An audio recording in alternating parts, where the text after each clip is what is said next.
দেখুন, যতক্ষণ না এসআইআর কমপ্লিট হচ্ছে তারপরে কি হবে ভেবে কোনো লাভ নেই।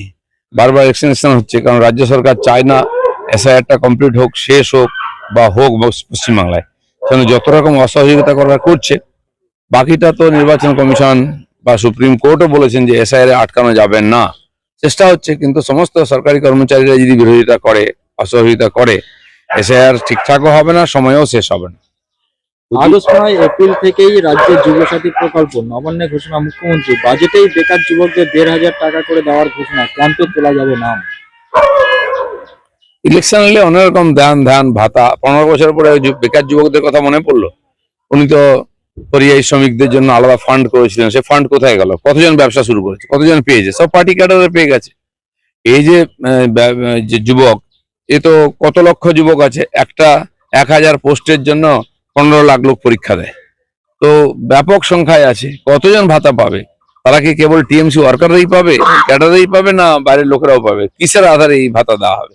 যে অফিসারদের তালিকা নিয়ে অব্যাহত দ্বন্দ্ব হচ্ছে ইলেকশন কমিশন আর রাজ্যের মধ্যে। এই 8505 জনের যে তালিকা দিয়েছে সেগুলো গ্রুপ বি আধিকারিকদের তালিকা নিয়ে ভ্রান্ত তথ্য ছড়ানোর অভিযোগ রাজ্য সরকারের কিছু স্বার্থান্বেষী মহলের। তাহলে ইচ্ছাকৃতভাবে ইসিআই থেকে জমা দেওয়া ডেটাবেস বিকৃতি করছে বলে দাবি।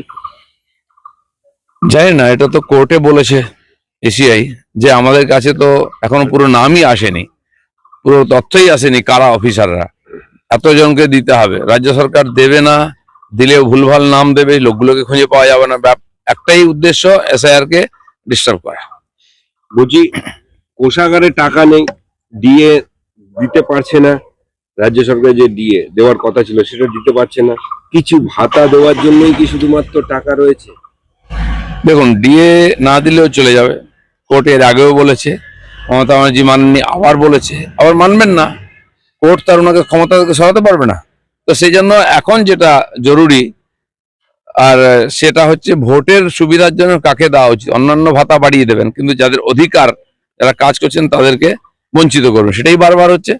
তো আমার মনে হয় না যে ডিএ কর্মচারীরা সময়ে পাবেন, হয়তো নাম মাত্র একটা কিছু দিয়ে দেবে। আর তার কিছু তামেদার বলছে দিদি বিরাট কিছু করেছেন, তারা লাফাতে আরম্ভ করবেন, ইলেকশন পার হয়ে যাবে।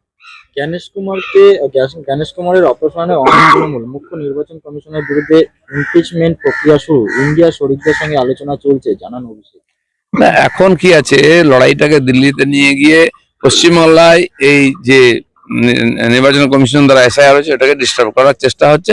আর কেবল লাইমলাইটে আনা যে মমতা ব্যানার্জি একমাত্র মোদির সমানান্তর, তিনি তার বিকল্প। তো আগে তো বাংলা জিতুন, তারপর সর্বভারতীয় নেতা হবেন। অনেকবার চেষ্টা করেছেন, বাংলার বাড়িতে কোথাও খাতাও খুলতে পারলেন না। তো এরকম একটা অব্যবস্থা তৈরি করে ইলেকশনটাকে ডিলে করা বা এসআইআর কে ডিলে করা, এটাই উদ্দেশ্য, আর কোনো কারণ নেই। ইমপিচমেন্ট কোথায় হবে, কে করবে, কার দম আছে? বুঝি ভবানীপুরটা নিয়ে, ভবানীপুর বিধানসভা কেন্দ্র নিয়ে যথেষ্ট উদ্বিগ্ন মুখ্যমন্ত্রী মমতা বন্দ্যোপাধ্যায়। ফের বিএলএ-2দের নিয়ে বৈঠক, তৃতীয় দফায় বৈঠক, বাড়ি বাড়ি কারণ আছে। দেখুন, মমতা ব্যানার্জিকে এমন ভাড়ানো হচ্ছে অজেয়। বিজেপি তো ওনাকে হারিয়েছে নন্দীগ্রামেতে, তো ওখানে হারলে এখানেও হারতে পারেন। 44,000 নাম অলরেডি বাদ গেছে। এখন ভয়ে আছেন যে এসআইআর কমপ্লিট হলে আরো কত নাম বাদ যাবে। তো যেটা উনি লিড পান, এখান থেকে তো লুটপাট করে, চুরি করে, চাপা ভোট দিয়ে হয়। তো সেটাই যদি পুরো চলে যায়, মমতা ব্যানার্জি জিতে আসা খুব মুশকিল। আর টেনশন থাকাটাও স্বাভাবিক। স্বাভাবিক আছে, একদিন যেটা বলে দিতেন, নমিনেশন করে দিতেন, জিতে যেতেন পশ্চিমবাংলায়। এটা টিএমসি পক্ষে কোনো সিটই আজকে সেফ নয় বা জিতে যাবেন এরকম নয়। ববি হাকিম বলছেন না মুখে যে আমাকে কেউ হারাতে পারবে না। 66,000 নাম বাদ গেছে। আরো যদি 40 মানে লাখ খানেক বাদ যায়, তো 20-30% নাম যদি বাদ যায়, তো জিতবেন কিসের আধারে? পুঁজি তো চলে যাচ্ছে। অন্তঃসারশূন্য বাজেট, নেই বাংলার উল্লেখ। বাংলার টাকা আটকে রাখার অভিযোগ কেন্দ্রকে নিশানা অভিষেকের। বঞ্চনার জবাব ব্যালটে দেবে মানুষ। এই বঞ্চনার গল্প বলতে বলতে 15 বছর কেটে গেল, বিদায়ও হয়ে যাবে। আপনাদের কোনো রেভিনিউ নেই, খালি মদ বিক্রি করা ছাড়া কোনো ডিপার্টমেন্ট রেভিনিউ কালেকশন করতে পারে না। এইভাবে কোনো সরকার চলতে পারে? কোনো নূতন রাস্তাঘাট বা কোনো অন্য প্রজেক্ট, বিউটিফিকেশন, ট্যুরিজমের ডেভেলপমেন্ট, কিচ্ছু নেই। যে রাস্তা একবার সারাই হয়েছে কবে, সে আর সারাই হচ্ছে না।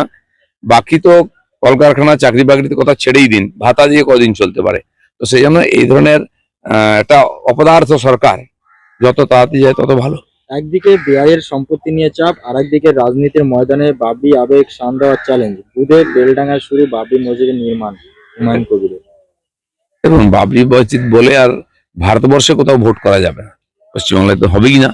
সেই জন্য ঠিক আছে, উনি একটা ইস্যু তৈরি করে মমতা ব্যানার্জি জগন্নাথ মন্দির তৈরি করতে পারেন, এখানে দুর্গাঙ্গন করতে পারেন। তো উনিও তার প্যারালেল ভেবেছেন যে এই ধর্মের তাস খেলে আমি জিতবো, তাই বাবরি মসজিদের গল্প বলছেন। ওই দিয়ে খালি পশ্চিমবাংলায় ভোট হবে না, পশ্চিমবাংলার মানুষ উন্নয়ন চায়, কাজ চায়, বাংলার পরিবর্তন চায়। যে দিতে পারবে তার দিকে লোক যাবে, সেটা একমাত্র বিজেপি বিকল্প। হুমায়ুন কবির বলছেন ভালো কথা, ওনার যদি সে সোর্স থাকে, যোগাযোগ থাকে, জেলায় জেলায় ক্যান্ডিডেট দিন, বা বাকি যে সংস্থাগুলো আছে আরো কিছু পার্টি মনে কিছু জোট করবে, এবার জোট তো করে দেখান। বলছি নদিয়ায় মায়ের চক্ষুদান করেছিলেন এক শিক্ষক, এবং তারপরে তাকে জেলে যেতে হয়েছিল মায়ের চক্ষু বিক্রি করার অভিযোগে। চক্ষুদান করেছিলেন মেডিকেল কলেজে, সরকারি মেডিকেল কলেজে। সেই চক্ষু প্রাপ্তির কথা স্বীকার করেছেন সেই সরকারি মেডিকেল কলেজ কৃষ্ণনগরে, কিন্তু তথাপি তাকে জেল মুক্তি হচ্ছে না। আগামী দিনে তো কেউ চক্ষুদান কর্নিয়াদান কেউ করবেই না। দেখুন, এটা তো প্রশাসনিক এবং বৈচারিক বিচার ব্যবস্থার সমস্যা। এখানে পুলিশ কি বলতে কি বলে, কি লিখতে কি লেখে, যাকে ইচ্ছা চোর সাজিয়ে দেয়, যে কোনো বড় চোরকে সাধু সাজিয়ে দেয়, এটা পুলিশের কাজ সাজিয়ে, তারা যেভাবে রিপোর্ট দিচ্ছে করছে, তার আধারে কোর্ট জাজমেন্ট দেয়। কেন এই ধরনের কাজে যদি সত্যি সত্যি বিক্রি করে থাকে, কেউ তো পয়সা দিয়েছে, সে লোকটাকে কত টাকা দিয়েছে, কোথায় দিয়েছে, কবে দিয়েছে, এই তথ্য চাই। তো নাহলে যে কোনো লোককে ধরে জেল ঢুকিয়ে দেবেন, তাহলে তো কেউ তো অঙ্গদান করবে না।